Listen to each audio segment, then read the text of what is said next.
Assalamualaikum warahmatullahi wabarakatuh. Waalaikumsalam warahmatullahi wabarakatuh. Bro Osep Dodi. Ya, siap Mas Pur. Ya, saya hari ini lagi bertamu di law firm apa ini, Bang Osep? Law firm Osep Dodi and Partner, Mas Pur. Osep Dodi and Partner. Nah, hari ini sangat istimewa sekali. Pertama kalinya ngomongin apa aja berada di luar lokasi, di luar studio kita. Kali ini kita diundang oleh Bang Osep atau Bro Osep ini untuk ya ngobrol-ngobrol di segmen baru kita, yaitu kali ini ada Lampung Terupdate, Bang Osep ya. Ya. Oke, Bang Osep, salam kenal dari kami, ngomongin apa aja. Ngomongin apa aja? Mas Ngomongin Pur? apa aja ya. Sama-sama, salam kenal juga. Salam sehat selalu. Salam sehat selalu. Baik, oke. Bang Osep, tentunya kita ini bergerak di bidang hukum nih ya. Core bisnis kita ya. Core bisnis kita Hukum. Law firm Osep Dodi and Partners. disingkatnya ODP, Mas. ODP. ODP. Kayak apa ya ODP? Orang dalam pengawasan. Orang dalam pengawasan. Oke, kita nih belakangan sering lihat nih para pengacara Ya. memberikan pembelaan atau memberikan bantuan hukumnya Ya. kepada pihak-pihak yang lagi membutuhkan bantuan hukum, tetapi secara ekonomi kemungkinan nggak mampu dia meng-hire ya. Ya, kita berbicara itu dikit. Nah, terus kemudian apakah itu yang dinamakan pro bono atau pro deo? Kalau pro deo negara kan berbiaya, betul ya? Ya, artinya sebenarnya sama saja antara pro bono dengan pro deo itu. Tapi kan kalau memang pro bono itu banyak dipakai di kalangan praktisi, di kalangan lawyer yang memang lebih mengedepankan dari sisi sosial. Oke, demi kebaikan berarti. Ya, artinya kan yang memang kita bela itu adalah tentang kepentingan hukum klien. Jadi bukan orang pribadi. Itu sering orang di luar sana salah kaprah bahwa seorang lawyer itu membela siapa yang bayar begitu kan. Iya. Tapi sesungguhnya memang sikap profesionalnya itu karena diletakkan dalam pembelaan kepentingan hukum seseorang yang memang harus disamaratakan, didudukan dalam perspektif hukum. Equal ya. Equality before the law tadi itu. Okay. Jadi praduga tak bersalah itu bersumbernya dari sana. Tolak ukurnya dari sana. Oke, berarti terus alasannya seorang pengacara itu bersedia memberikan bantuan hukum itu apa sebenarnya? Biasanya. Ya, pertama yang pasti kita kedepankan itu ukurannya adalah soal nurani dulu. Nurani, karena itu masuk dalam kode etik. Jadi seorang pengacara itu juga bisa menolak, bukan saja menerima, tapi bisa menolak sepanjang memang menurut pandangan dia dan nurani dia. Menolak, menerima, dan menawarkan bahkan. Iya, jadi sepanjang ukuran tadi yang sifatnya subjektif tadi menurut dia bisa dia lakukan. Artinya kalau dia menerima ya dia terima, tentunya nurani dia terima bahwa ada sisi yang harus dia bela, harus dia tunjukkan di muka persidangan kalau dia sampai ke persidangan gitu. Jadi pun menolak seperti waktu itu ada kejadian kan seperti Bang Oto pernah menolak mencabut menjadi kuasa hukumnya Setia Novanto waktu pada itu. saat itu. Ya, dengan alasan subjektif, tetapi memang semua itu diatur di dalam undang-undang advokat. Gitu ya Bang. Ya. Apakah itu juga unsur strategi pemasaran, strategi bisnis? Ada nggak? Sebenarnya kalau dikatakan strategi secara mutlak enggak lah ya. Enggak ya. Tetapi kalau itu bagian dampak mungkin bisa saja. Bisa saja. Ya, bisa saja. Silakan saja orang menafsirkan. Tetapi memang dia masuk ke dalam undang-undang aturan kita, undang-undang advokat dan juga kode etik advokat. Artinya itu normatif. Tapi sepanjang orang berspektif berbeda nggak apa-apa. Nggak apa-apa ya. Sah-sah aja. Karena begini ya, masyarakat umum tentunya ngelihat, oh ini case ini bakalan menaikkan rating nih. Ada kan begitu. Ini berarti kan secara strategi, potensi nih mesti kita ambil nih kesempatan itu kan begitu. Oke, ini sedikit mengenai dunia advokasi ya. Baik, Bang, kita kali ini kan ada segmen namanya Lampung Terupdate nih ya. Lampung Terupdate ya. Belakangan ini kita pernah rilis, media kita di beberapa pernah rilis bahwa ironisnya personil BRIMOB kita Ya. itu ditangkap dengan tuduhan bahwa memasok senjata untuk Teroris. terduga teroris. Ya. Nah ini malah berawal dari salah satu media yang ada di Lampung ini, terus kemudian akhirnya dikutip oleh beberapa media sehingga sempat dikonfirmasi ya perkembangannya ke Kabid Humas ya. Nah di situ Polda Lampung ya. Polda Lampung, dan itu dibenarkan bahwa itu peristiwanya memang seperti itu, tetapi pihak Polda Lampung tidak berhak untuk memberikan klarifikasi atau statement resminya begitu.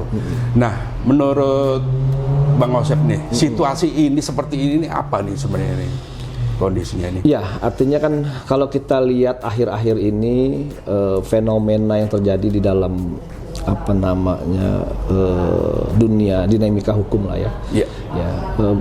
Sudah banyak terjadi kejutan-kejutan hukum lah. Kejutan-kejutan ini. Ya kan. Artinya begini, kejutan-kejutan itu biasanya kan memang kejahatan atau tindak pidana itu dilakukan oleh orang-orang yang memang cukup bermasalah atau yang memang sudah teridentifikasi bermasalah. Ya. Tetapi ini justru sekarang banyak terjadi aparat penegak hukum itu masuk sebagai bagian daripada yang melakukan tindak pidana. Itu kita bilang ironi tadi. Ironi dan fenomena tadi. Ya, betul. Kok sekarang di 2022 ini makin marak kelihatannya seperti itu. Ya, kalau saya sih melihatnya pandangannya memang bahwa ini terjadi mungkin karena pemikiran-pemikiran lah ya. Pemikiran-pemikiran dari masing-masing tadi terhadap perjalanan hidup dan juga menjalani hidup tadi. Pengalaman spiritualnya. Artinya kalau mereka mungkin yang ikut gerakan-gerakan pemikiran terjebak dalam konsep itu. Terjebak betul, gitu betul, kan. betul. Sehingga karena kan memang di luar sana banyak juga orang yang sedang mencari jati diri. Betul. Sehingga karena antusiasnya, karena mungkin kekosongan semangatnya, antusiasnya, dan juga masih ada kekosongan pemikiran. Begitu masuk pemikiran dari luar tadi, begitu dia telan mentah-mentah, dan itulah yang selanjutnya menjadi visi misi dalam hidupnya. Itu yang kita katakan pilihan, dan itu yang terjebak sebenarnya. Itu yang mungkin belum teridentifikasi oleh pemerintah secara konkret. Jadi mungkin lebih kepada penyelesaian terhadap perbuatan, tapi tidak penyelesaian terhadap akar dari permasalahan. Karena mereka beranjak dari suatu konsep yang seharusnya sudah dari awal difilter. Seperti itu. Kenapa? Karena ini merupakan dampak, kalau menurut saya, pandangan saya, ini merupakan dampak dari juga kemajuan teknologi. Betul. Ya kan? Karena siapapun dari segala usia mampu untuk mengakses internet, informasi betul, kan. Betul. Apalagi sudah kita tahu kalau namanya Mr. Google itu dewa dari segala dewa, begitu kan. Nah, ini yang kecenderungan ini yang dimanfaatkan orang-orang tadi yang disorientasi, baik. Kemudian juga yang memang sedang mencari jati diri. Nanyalah ke Mr. Google, kemudian didapati misalnya kan ada suatu gerakan pemikiran A, B, C begitu kan, dia klik link itu, kemudian dia anggap benar, setuju, lalu masuk. Nah, masuknya secara mentah-mentah dan terima secara mentah-mentah inilah yang harus diwaspadai sebenarnya. Akhirnya menjebak dirinya. Dan harus diwaspadai. Berarti kita ini pada saat itu sudah meyakini banget bahwa konsep ini adalah pilihannya. Sudah yang paling benar ya, begitu kan. Baik, berarti itu kan latar belakang yang terpapar nih ceritanya nih. Nah, dengan adanya sekarang ini kok terendus dan itu keluar. Apakah ini karena transparansinya situasi hukum di negara kita atau bagaimana nih? Kalau terendus, bisa aja diredam nih. Ya, sebenarnya kalau melihat fenomena yang terjadi bahwa tidak mungkin lagi juga kita akan bisa meredam kejadian-kejadian yang terjadi di masyarakat sekecil apapun itu, karena memang wadahnya sudah mendunia, kita sudah transparan. Sudah transparan, nggak ya? ada mungkin lagi sekarang. Begitu ya? Ya, sekarang orang juga baca koran sudah malas kan gitu. Online. Online saja sekarang kan. Dan paling update itu. Sekarang jadi bungkus koran udah nggak ada, buat bungkus sudah iya, susah. Ya? Sudah lain ininya, apa namanya, peruntukannya malah kan gitu kan, koran itu kan. Nah, yang saya coba cermati, pandangan saya adalah pemerintah harusnya jeli melihat gejolak ini, sehingga kalau ini terjadi di aparat penegak hukum atau penegak hukum, maka seharusnya memang di taraf rekrutmennya itu tadi harus benar-benar dikedepankan filter yang baik begitu kan. Filtrasi tadi ya. Nah, kita ini sepertinya memang kehilangan jati diri kita, jati diri bangsa tadi. Bergeser ya? Bergeser. Ya, kalau dulu kan ada BP4 ya, P4 ya. P4 ya. P4. Ya memang untuk sekarang kan apa itu kan gitu kan ya. Masih udah begitu, Ya, situasi udah begitu itu, ya. Tapi kan itu kan di dalamnya ada pencerminan nilai-nilai, ya kan, apa nama, Pancasila, budi pekerti yang baik. Nah, untuk zaman sekarang itu banyak kalangan hanya membuang waktu, tetapi sebenarnya itu esensi yang harus memang ditumbuh kembangkan dari awal. Karena ternyata semua melakukan, penegak hukum, aparat penegak hukum, hakim, lawyer, jaksa, polisi. Ya. Bahkan yang terakhir ini kan polisi di Pati gitu kan ya, bintang 2. Artinya kan sudah ke semua kalangan. Nah, pemerintah harusnya juga menitik beratkan darurat, bisa dikatakan bukan darurat lagi soal apa namanya narkoba, juga darurat emosional spiritual. Emosional spiritual. Kalau menurut pandangan yang itu, memang Indonesia dalam keadaan genting. Contoh tadi perbuatan-perbuatan dari beberapa kalangan-kalangan tadi itu sudah merupakan merefleksikan apa namanya buruknya mental spiritualnya bangsa kita. Sesungguhnya mau atau tidak diakui, ya itulah refleksi yang ada. Kalaupun kita ini mau melakukan pencegahan, berarti rekrutmen, mau pencegahan. Ya. Terus ini ada obatnya nggak, yang mana kita ini sekarang pernah dengar deradikalisasi, programnya itu seperti apa? Pernah dengar nggak, Bang Asep? Ya, artinya gini, kalau diradikalisasi itu kan memang masih pandangan juga kan gitu terhadap pemikiran-pemikiran ataupun kalangan-kalangan yang dianggap tidak sepaham dengan Pancasila. Nah, sebenarnya rancu nggak sih pada saat ini si Islam? Nah, ini kan ada macam-macam akhirnya beberapa. Standar yang dibakukan apakah itu perlu ada? Terus kemudian belakangan kita sempat dengar bahwa diusulkan untuk menolak faham Wahabi, Salafi. Nah, kan sampai segitu. Apakah itu bentuk treatment, salah satu treatment? Ya, tadi memang kan kalau pemerintah memang sudah benar-benar melakukan investigasi bahwa faham Wahabi dan Salafi itu bertentangan dengan Pancasila, maka ya memang harus dibuat mekanisme yang konkret, betul. Ya kan, dalam tatanan yang nyata. Artinya dari tingkat pendidikan dasar sampai ke perguruan tinggi. Betul. Sehingga kalau sudah sistematis, maka perubahan itu signifikan dan smooth ya. Dan smooth. Nggak sampai chaos. Ya. Nah, tapi satu hal lagi yang memang dampak tidak bisa dihindari, bahwa faham, saya belum mengatakan bahwa Salafi dan Wasabi ini juga tetapi persoalannya bahwa itu bisa diakses lewat internet, kan begitu. Artinya juga apapun bentuk yang dibuat oleh pemerintah, kalau juga bagian dari informasi, bagian teknologi tidak juga dibuat regulasinya, maka ya percuma juga, masih banyak yang bolong-bolong juga. Karena tadi masyarakat kita sudah terlalu meyakini bahwa Mr. Google itu adalah dewa dari segala dewa. Sepanjang itu tidak terfilter, ya siapapun bisa mengakses. Betul, betul, betul. Sekarang video-video porno sudah nggak lagi orang dewasa, anak-anak kecil pun sudah bisa. Nah, hal-hal konkret seperti itu yang seharusnya pemerintah lakukan. Karena bagi saya krisis spiritual ini tadi dan juga krisis moral ini, mental dan moralitas ini memang harus dibentuk dari awal lagi, dari nol lagi gitu. Dan itu butuh keseriusan menurut saya.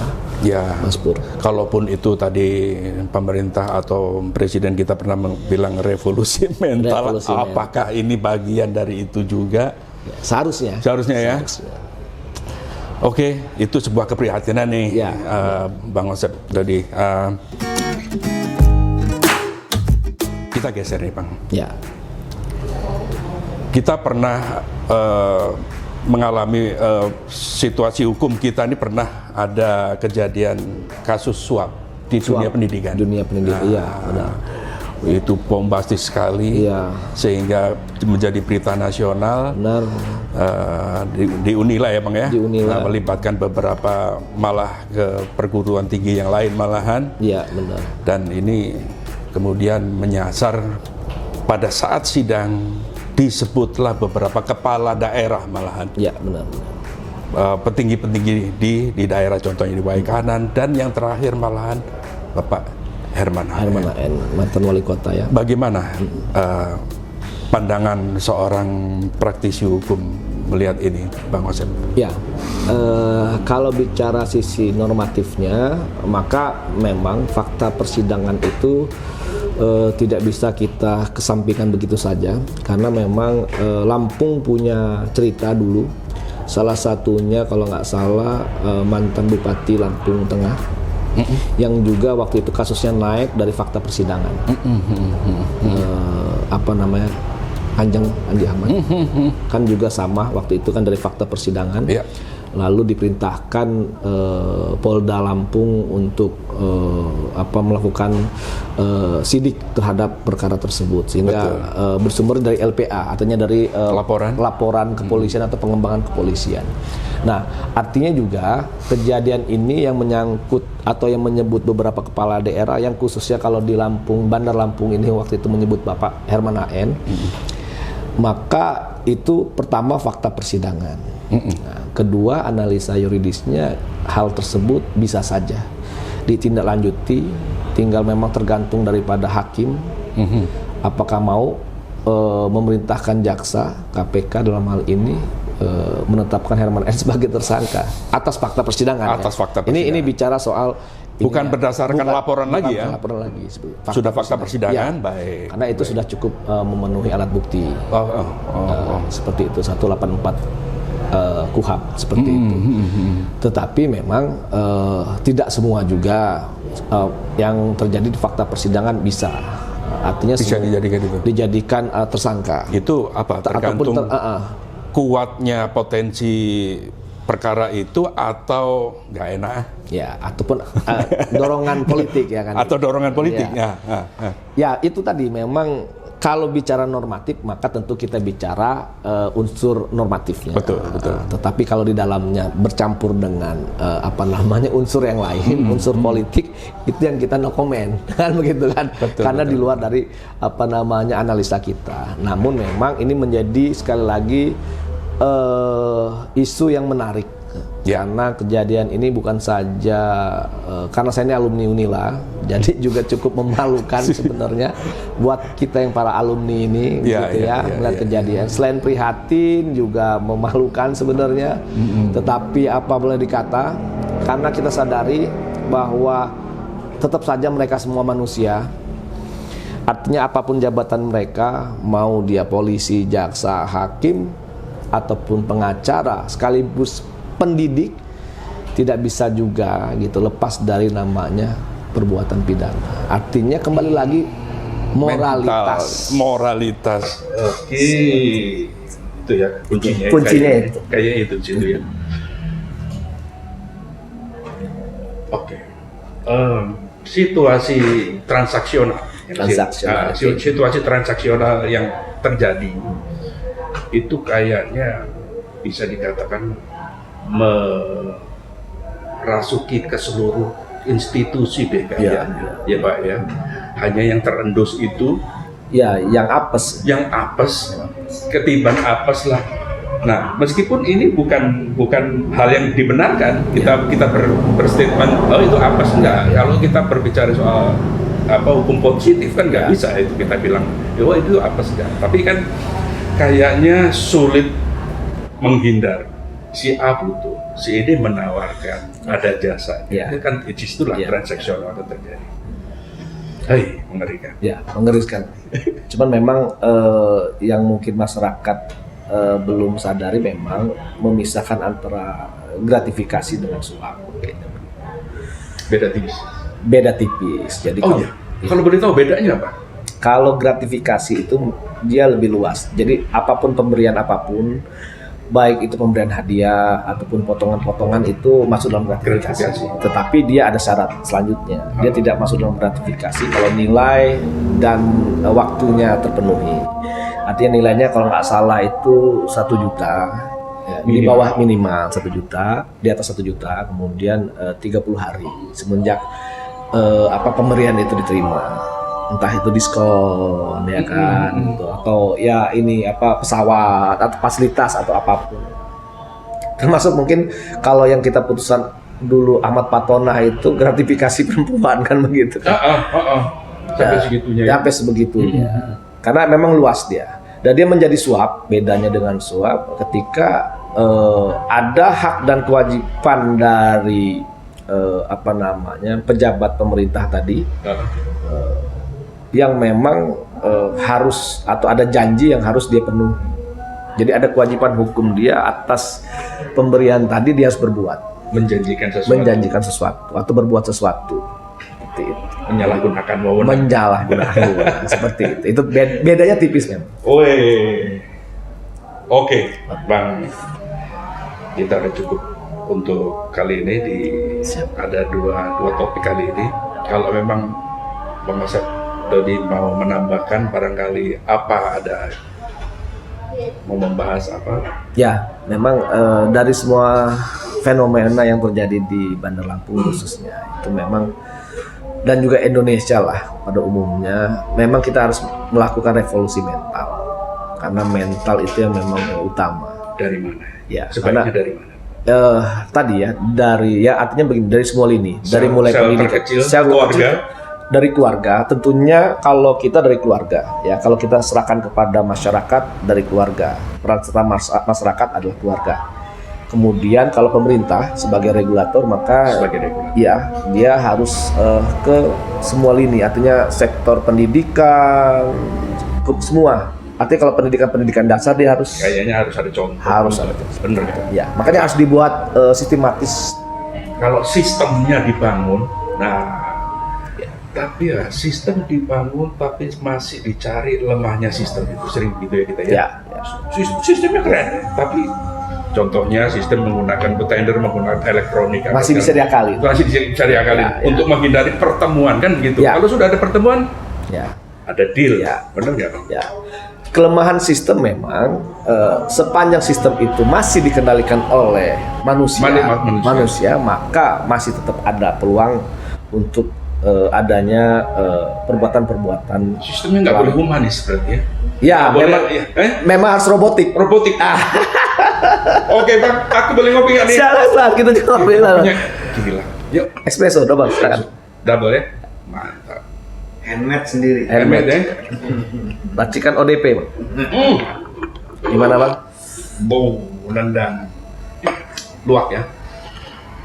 Luak, Lampung Barat. Tempatnya ini. Oke. Bang Asep, terima kasih waktunya. Sama-sama. Terima kasih. Ini keren kopinya. Tempatnya juga cozy. Terima kasih. Bikin ngejedak kopi ya. Oke. Mulai kan. Oke, siap. Thank you. Sama-sama. Waalaikumsalam.